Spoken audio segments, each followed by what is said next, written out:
I stand in the doorway of my childhood home, suitcase handle cold against my palm. The familiar scent of my mother's lasagna fills the air, mingling with voices that rise and fall around the dining table. No one glances up. No one notices me watching. 5 people sit around the oak table my father refinished when I was 12. Mom leans toward Evan, her face pinched with worry as she rests her hand on his forearm. My oldest brother stares at his plate, shoulders hunched under the weight of his depression. Dr. Phillips thinks we should consider adjusting your medication again, Mom says. The side effects might be why you're having trouble getting out of bed. Dad nods, fork suspended halfway to his mouth. Whatever it takes, son. Here for you. Across from them, Lena flips her copper hair behind her shoulder. My therapist thinks I'm making real progress with the abandonment issues. She says recognizing the pattern is half the battle. Mom's eyes shine with immediate interest. That's wonderful, sweetheart. Tell us more about what she said. I shift slightly, the floorboard beneath me creaking. No heads turn. At the far end of the table, Miles hunches over his math worksheet, eraser shavings scattered around his plate. His dark hair falls into his eyes as he scribbles frantically. Mom reaches over every few minutes to point at something on the page. That's the wrong formula, honey. Remember what we practiced yesterday? Jacob sits beside him, thumbs tapping on his phone screen, lips pressed tight with anxiety. The blue light from his screen casts shadows across his pale face. I count the minutes. 1, 2, 3, 4, 5. The family portrait hangs crooked on the wall behind them. In it, I stand slightly apart, smiling too brightly. I was 17 when it was taken, already planning my escape. My throat tightens. I clear it. Mom jerks her head up, hand flying to her chest. Oh, when did you get here? Dad barely glances from his plate. There's pasta on the stove if you're hungry. No questions about my new apartment across town. No curiosity about why I came by with a suitcase. No one asking about the promotion I mentioned during our last brief phone call. I place my house key on the counter. The metal connects with granite, making a sound like a tiny bell. Silence falls for 3 seconds. Mom, did you sign my permission slip? Miles asks, the moment passing without acknowledgement. The memories surface without warning. Me at 8, clutching a science fair trophy in an empty auditorium, the janitor offering congratulations because no one else was there. At 14, cooking dinner for everyone while Mom sat with Lena during her first withdrawal. At 18, working the night shift at the grocery store to pay for textbooks while my parents covered Evan's therapy and Jacob's private tutor. You're a rock, Lauren. The easy one. The one who never needs anything. Easy because I learned not to ask. Never needing because I knew the answer would always be, not now, your brother-sister needs me. Miles erases something furiously, paper tearing. Dad moves to his side, pointing at the problem. You need to isolate the variable first then. I'm moving to Seattle tomorrow, I say. The words fall from my lips like stones. Dad nods distractedly, still focused on Miles's homework. That's the approach. Good thinking. He hasn't heard me. I repeat myself, louder. Mom glances up, automatic smile in place. That's nice, dear. Who's going to help with Miles's homework while I'm taking Evan to his new psychiatrist? No questions about my plans. No curiosity about my job prospects or living situation. Just the immediate calculation of how my absence affects their needs. The realization crystallizes in my chest, sharp and cold and final. I am truly invisible. Have always been. Their eyes look through me unless they need something. I reach out slowly and take the key back from the counter. No one watches as I slip it into my pocket. I close the door behind me without slamming it. The sound is soft, deliberate, final. On the porch, I pause. A childish part of me waits for footsteps, for someone to follow to ask why. Silence from inside.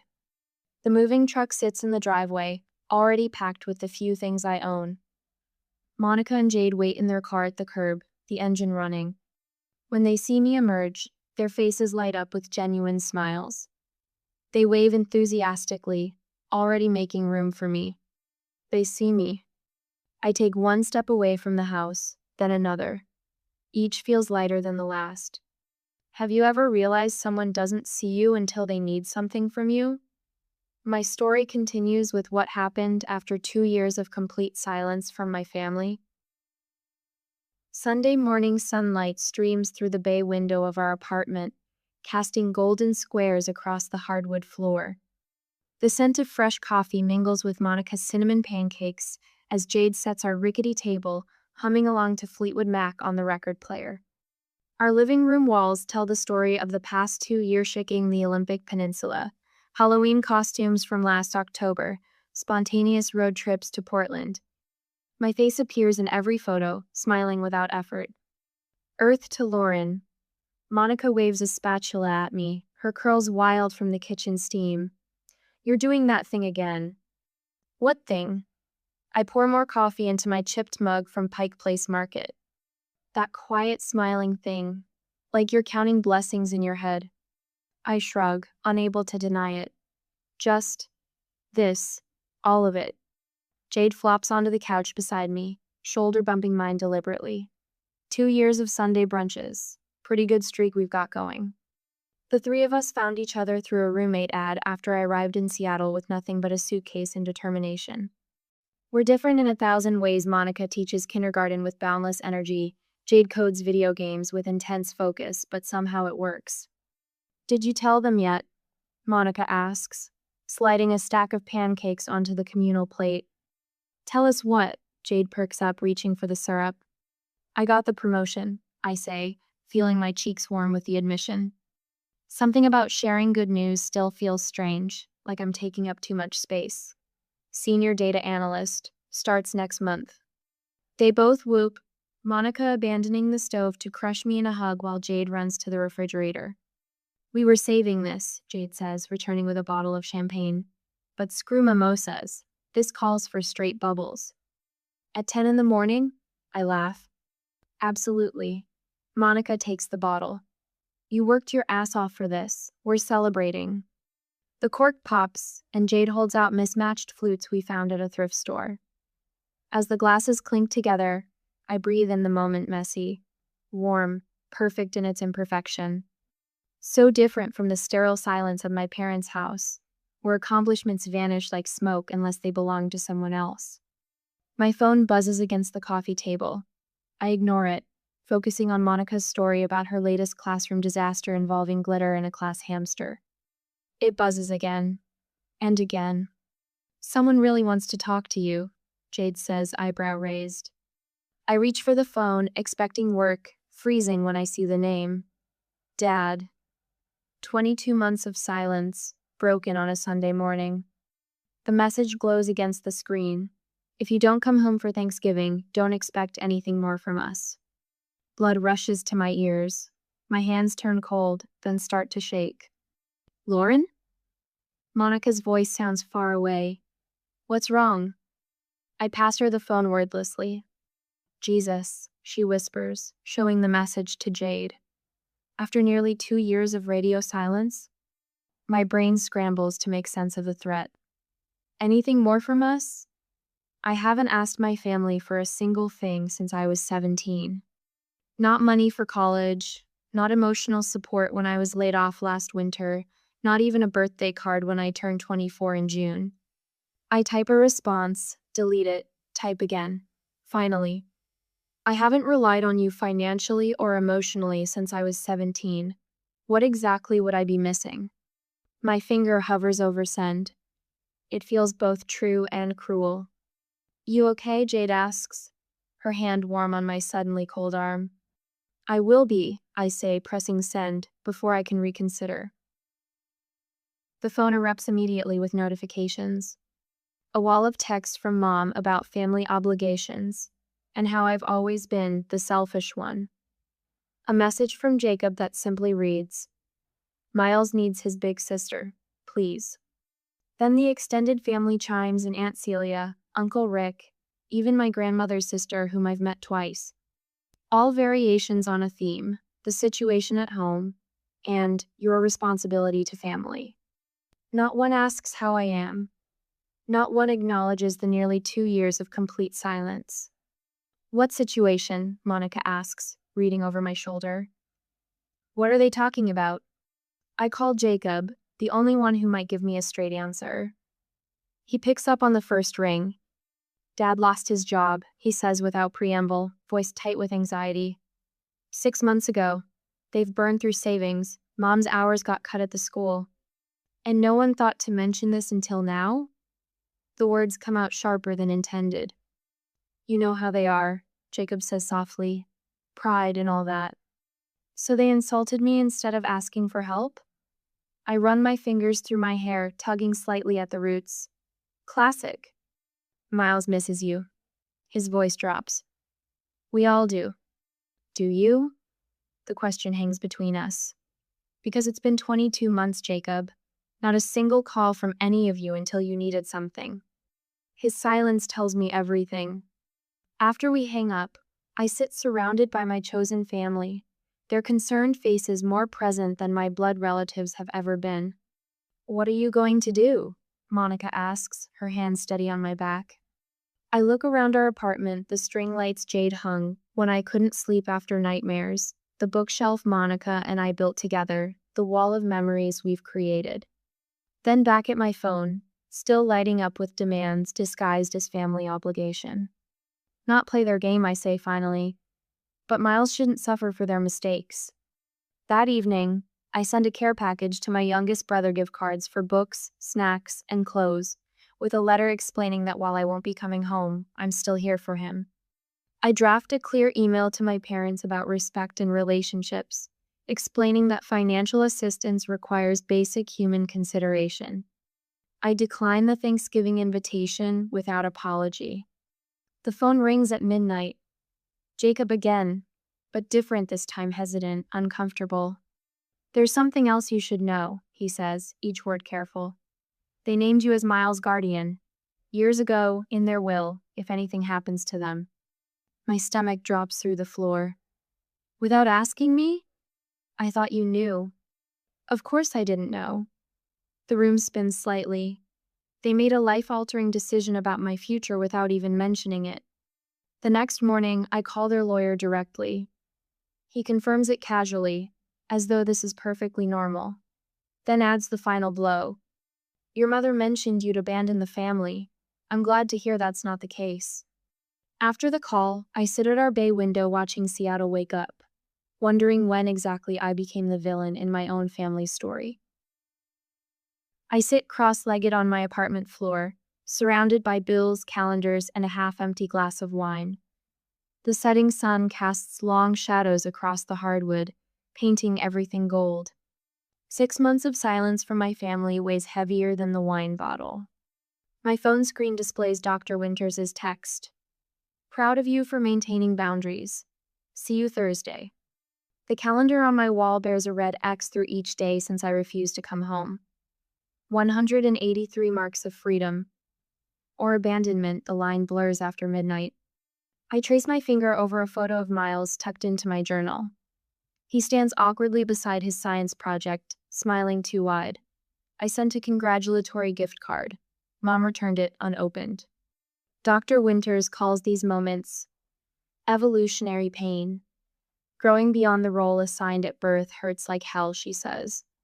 Necessary agony. Your parents outsourced their responsibilities to you by age 10, she told me last session, her voice matter of fact. You weren't parented so much as recruited. The memory surfaces without permission. 12.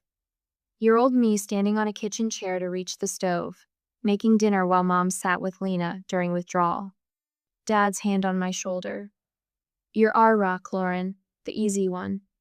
Easy because I learned not to ask. My phone buzzes. Unknown number. The clock reads 3:14 a.m. Hello? Sleep clings to my voice. Is this Lauren Matheson? A woman's tone cuts through the darkness. Yes. I sit up, suddenly alert. This is Mercy General Hospital. Your father was brought in with cardiac arrest. The doctors have been working on him, but you should come quickly. The room tilts sideways. Is he? He's in critical condition. Your mother asked us to call you. Of course she did. The next hours blur. The desperate search for flights. The maxed credit card. The call to my boss. Monica appearing at my bedroom door with packed bags and coffee. I'm coming with you, she says, brooking no argument. The airplane seat feels too small. The drone of engines can't drown out the voices in my head. What if he dies before I get there? What if he dies after I arrive? What if he lives and nothing changes? The hospital smells exactly like childhood. Antiseptic masking human decay. I was 10 when Evan first attempted suicide. 14 when Lena overdosed. The corridors of Mercy General know my footsteps by heart. Mom stands by the nurse's station, her face collapsed into unfamiliar lines. Evan stares blankly at the wall, eyes unfocused. Lena paces, scratching at her inner armsa, telltale sign of craving. Jacob hunches over his phone, shoulders near his ears, scrolling without seeing. And Miles. My chest tightens at the sight of him. 14 now, clutching his backpack like a shield, eyes too wide, too dry. No one notices me until Monica's boot squeaks on the linoleum. Mom's head snaps up. Lauren. My name sounds strange in her mouth after so many months. She stumbles forward, crumpling against me. He's gone. The words don't register at first. Then they crash through me like a wrecking ball. Gone. I hold her awkwardly, this woman I barely recognize. Over her shoulder, I catch Miles watching us, his face terribly still. The doctor needs forms signed. Mom whispers against my shoulder. I just can't. The doctor appears, clipboard in hand. She doesn't ask who I am, just hands me the paperwork. You're listed as next of kin. Of course I am. The next week passes in a fog of duty. I arrange the funeral because Mom can't stop crying. I clean out Dad's closet because Evan stares at it for hours without moving. I cook because no one else remembers to eat. I help Miles with algebra homework while he tries not to cry. Dad usually helps me with the word problems, he says, eraser shavings scattered across the kitchen table. I know, buddy. I place my hand on his shoulder. I'm here now. The weight of those words settles over the house like dust. I find Mom's bills stacked in a drawer, many marked final notice. I organize payment plans with money I can't spare. I wash sheets soiled when Lena vomits after drinking too much at the reception. I hold Jacob through a panic attack at midnight. Monica watches from the guest room doorway, concern etched on her face. You're slipping back into old patterns, she warns. Just until things stabilize, I promise. The lawyer's office smells like leather and wood polish. Mr. Grayson, Dad's bowling partner for 20 years, clears his throat as we gather around the mahogany table. Robert left a detailed will, he begins, not meeting my eyes. Lauren, you're named executor of the estate. Mom nods as though this makes perfect sense. There's also the matter of Miles. Mr. Grayson slides a document toward me.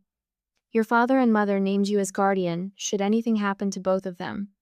Mom is still here, I say carefully. Margaret has signed a voluntary transfer of guardianship, Mr. Grayson continues. Given her current state, she feels unable to provide adequate care. I turn to her, stunned. She stares at her hands. You always were the responsible one, she says, her first words to me in days. 5 pairs of eyes watch me, expectant, assuming. Of course I'll step up. Of course I'll sacrifice Seattle, my job, my life. Of course. The cemetery is quiet after everyone leaves. Wind rustles through maple trees, sending gold and burgundy leaves spiraling onto freshly turned earth. I stand before the simple headstone, my father's name carved in permanent letters. You never asked me, I say to the stone. Not once in my whole life did you ask what I wanted. Are you talking to Dad? I turn to find Miles standing several feet away. His hands are shoved deep in the pockets of his too big suit. Yeah, I wipe my eyes. Sometimes it helps. He kicks at the grass. They said you're leaving again. Come sit. I pat the bench beside me. He hesitates, then joins me, a careful distance between us. Everyone's fighting about what happens to me, he says, voice small. Mom says she can't handle me right now. Evan's too sick. Lena, and Jacob barely leaves his room. I take a deep breath. What do you want, Miles? He looks startled, as though no one has asked him this question before. Maybe no one has. I want things to go back to normal, he whispers. But they can't. No, I agree. They can't. Are you going to leave me too? The question hangs between us, fragile as breath in winter air. I turn to face him fully. Miles, I won't abandon you, but I won't sacrifice myself either. There's a difference between helping someone and becoming their life raft. His eyes, so like Dad's, search mine. What does that mean? It means we're going to find a solution that works for both of us, I say. One where you get what you need and I keep what I've built. For the first time since I arrived, Miles looks hopeful. Cautiously, he leans against my shoulder. Above us, a maple leaf breaks free, spinning golden through the autumn light. What would you choose? The life you built for yourself, or the family that only values you in crisis? Lauren's solution surprised everyone, especially her mother. I place the last document in the manila folder and close it with a snap. The family lawyer, Mr. Greenberg, flinches at the sound. Beside him, Miss Patel, the social worker assigned to Miles's case, watches me with curious eyes. Her pen hovers over her notepad. So as you can see, I say, tapping the folder, I've outlined a comprehensive alternative guardianship plan. The conference room smells of old coffee and anxiety.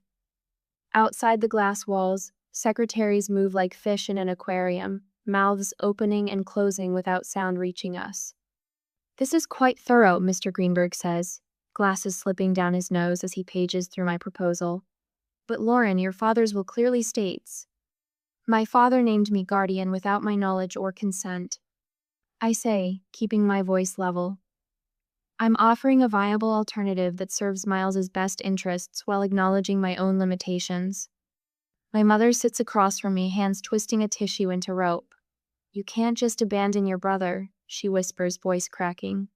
After everything I'm not abandoning him. I push the financial statements toward her. I'm establishing a trust fund for his education. I'll maintain regular contact through video calls. And I've arranged for Cousin Sarah to become his legal guardian with my financial support. Mr. Greenberg's eyebrows rise. Sarah Matheson, your father's niece? She's a child development specialist with 2 kids of her own. Miles already adores her. She's agreed, pending your approval. The room goes quiet. From the corner, Jacob clears his throat. Lauren's right, he says, surprising me. We've always expected her to pick up our slack. When has anyone asked what she wants? Mother's face hardens. So that's it? You make a little folder and walk away from your responsibilities? What kind of daughter? The kind who was never seen, I say, the words slicing through the air. The kind who learned at 8 years old that her accomplishments didn't matter. The kind who cooked dinner while you sat with Lena during withdrawal, but no one sat with me when I had pneumonia. Miss Patel writes something in her notepad. Mr. Greenberg looks uncomfortable. My non-negotiable conditions are in Section 3, I continue, pointing to the tab. Miles receives therapy. The whole family attends monthly sessions if they want my continued financial support. And Miles gets his own cell phone so we can talk without interference. Mother's face flushes crimson. You're holding your own brother hostage for money? No, I'm requiring accountability for once. The door opens. Miles slips in, lanky and nervous in his 2 short jeans. You wanted to see me? He asks, eyes darting between us. Yes, Miles, I say, softer now. I wanted you to know the plan directly from me. I explain everything while he listens, face serious beyond his 14 years. When I finish, he nods slowly. So you'll still be my sister? Just not my sister? A laugh escapes me, sudden and real. Exactly. I'll be your sister who loves you enough to make sure you get what you actually need. He considers this. And I get to go to computer camp next summer like we talked about? It's in the trust stipulations. Cool. He turns to Mother. I'm okay with it. Lauren shouldn't have to give up her whole life just because Dad didn't ask her first. Mother's mouth hangs open. The tissue in her hands has disintegrated into white confetti. Mr. Greenberg closes his folder. Well, this is unorthodox, but legally sound. Miss Patel? The social worker nods. The plan prioritizes stability for Miles while maintaining family connections. I'll recommend approval. Mother stands abruptly, chair scraping the floor. This isn't over, Lauren. The family is already talking about how heartless you've become. She sweeps out, the door banging behind her. Jacob stays, hands fidgeting on the table. I'll talk to her. She just doesn't know how to let go. Neither did I until I had to, I say. 3 days later, I step off the plane in Seattle. The familiar rain taps a welcome on the terminal windows. Monica and Jade wait beyond security holding a glittery sign. Welcome home, Boundary Queen. Tears spring to my eyes as I fall into their arms. How'd it go, warrior? Monica asks, taking my carry-on. They hate me. They love me. They don't know what to do with me. Did your plan work? Jade asks as we walk toward the exit. The lawyer approved everything. Miles gets what he needs. I get to keep my life. That night, we open wine on our balcony. The Seattle skyline glitters like stars brought to earth. To healthy boundaries, Monica toasts. To chosen family, Jade adds. My phone buzzes. A text from Jacob. You inspired me. I'm looking at apartments next week. Can we talk sometime? For the first time since the funeral, I fall asleep without the weight of other people's expectations pressing on my chest. In my dreams, I stay hall, seen at last. The doorbell rings at 9:17 on Sunday morning. I freeze, spatula in hand, pancake batter dripping onto the counter. No one visits this early. No one visits unannounced. Monica peeks around her bedroom door, hair wrapped in a towel. Expecting someone? No. Something heavy settles in my stomach. Through the peephole, reality warps. My mother stands on my welcome mat, suitcase beside her, fiddling with her wedding ring. She looks smaller than I remember. Shoulders curved inward, hair more silver than copper now. When I open the door, winter air rushes in. Lauren. She attempts a smile. Surprise. Behind me, Jade emerges from her room, eyes widening as she spots my mother. She and Monica exchange glances loaded with silent communication. Mom. My voice remains steady. What are you doing in Seattle? She lifts her chin, fingers clutching her purse strap. I sold the house. I thought it was time to be close to family. The words hit like individual stones. Sold. The house. My childhood home gone without a single phone call. She glances at her suitcase. I was hoping I could stay with you until I find a place. I'm too old to be rattling around that big house all alone after all these years. Monica steps forward. I'll make some coffee. Mom peers past me, scanning the apartment, my peaceful space, my sanctuary. This is cozy? Temporary, I assume? I've lived here 3 years, Mom. Well, she sniffs. We'll find you something better once I'm settled. I don't invite her in. She takes a step forward anyway. Miles asks about you constantly. Her voice drops. Jacob barely visits since his promotion. Evan's medication isn't working again. Each name wielded like a weapon. I've been handling everything myself. How did you find my address? Her lips tighten. Jacob gave it to me. Someone in this family had to step up. Jade appears beside me, hand on my shoulder. I have those documents you needed for tomorrow's meeting, Lauren. On your desk. My mother's eyes narrow at the interruption, the mask slipping for an instant. I assume you have a spare room? She asks, ignoring Jade completely. No. The single word hangs between us. Don't be ridiculous. Of course you do. She points to our hall closet as if claiming territory. That can be cleared out. I won't need much space. Mom, I've already arranged to transfer Miles's guardianship papers. The lawyer said it would be simpler with both of us in the same state. My blood runs cold. What? Well, you can't expect me to manage him from here if something happens to me. And with Evan's condition, he can't possibly. You sold our house without telling me. My voice remains level. She waves dismissively. You left, Lauren. You abandoned your responsibilities. Something inside me shifts, a tectonic plate finally breaking free. I was 17 when I cooked dinner every night while you sat with Lena. The words rise from somewhere deep touched. I was 14 when I taught myself algebra because you were busy with Evan's therapist. She blinks rapidly. That's not. I had pneumonia for 8 days in 11th grade. I took myself to the doctor, picked up my own prescriptions. We were going through a difficult time. When wasn't it a difficult time? I won the state science competition. No one came. I have the photo, just me and the janitor who offered to take it. Her face pales. Lauren, this isn't appropriate with your roommates here. I was invisible until you needed something from me. The neighbors across the hall open their door a crack, witnessing the quiet demolition of pretense. That's simply not true, but uncertainty creeps into her voice. I step back into my apartment. Wait here.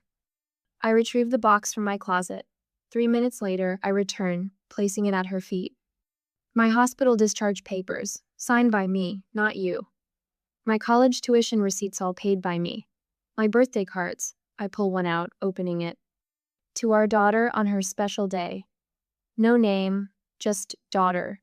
Not even a proper signature, just mom and dad. She stares at the evidence, hand pressed to her mouth. Every school award, every achievement, every time I needed someone, I tap the box. Documented proof of my invisibility. Her shoulders collapse first, then her expression. Tears spill down her lined face. I never meant. For once, words fail her. I know. And somehow, I do know. She never meant to erase me.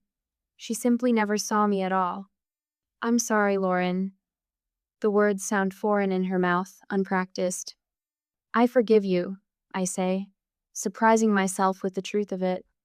But forgiveness doesn't mean access. She looks up sharply.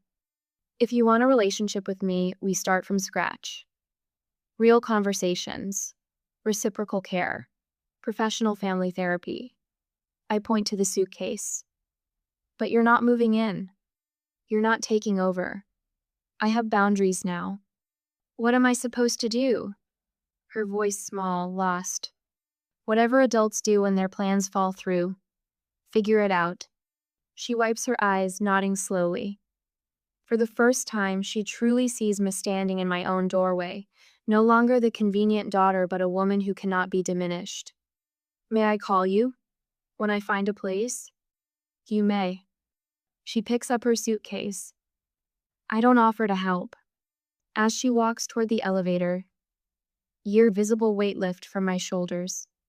When I close the door, Monica and Jade are waiting, silent witnesses to my transformation. You okay? Jade asks. I exhale. I think I finally am. I balance 3 plates along my arm, a skill from waitressing days that never fades. Laughter spills from my living room, where 15 people celebrate my birthday. The aroma of garlic bread and homemade lasagna fills my apartment. Mom's recipe, cooked my way. Through the kitchen doorway, I spot Miles showing Jacob's boyfriend how to play that strategy card game he's obsessed with. At 14, almost 15 now, he towers over the coffee table, shoulders straight, confidence blooming since he started living with cousin Sarah. His weekend visits to Seattle have become our sacred tradition. Jacob catches my eye across the room and raises his glass in silent toast. The anxiety that once shadowed his face has softened. We exchange genuine smiles, a small miracle after everything. Mom sits somewhat awkwardly on the edge of my sofa, clutching her water glass too tightly. But she's here. Actually here. Listening to Monica's stories about our office pranks, without interrupting or redirecting the conversation to herself. The effort shows in the fine lines around her eyes, in how she consciously relaxes her grip when she notices me watching. Need help?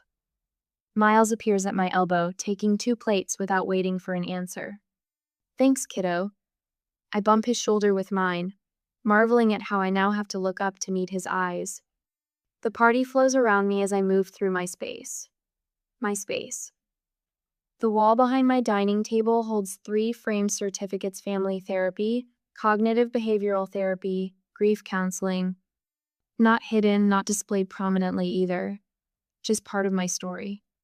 Above my desk hangs Dad's fishing photo, the one where he's laughing. That rare, uninhibited joy caught by someone's camera. I couldn't look at it for months after the funeral. Now, it reminds me that people are complex, that loving someone doesn't require forgetting the harm they caused. After cake and presents, people drift into conversation clusters. Mom appears beside me at the sink, dish towel in hand.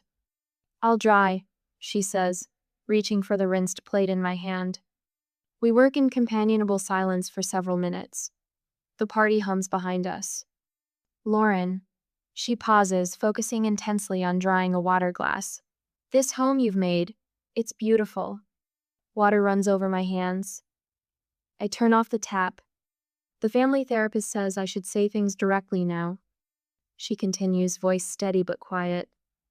So I'll say it. I'm sorry we didn't see you.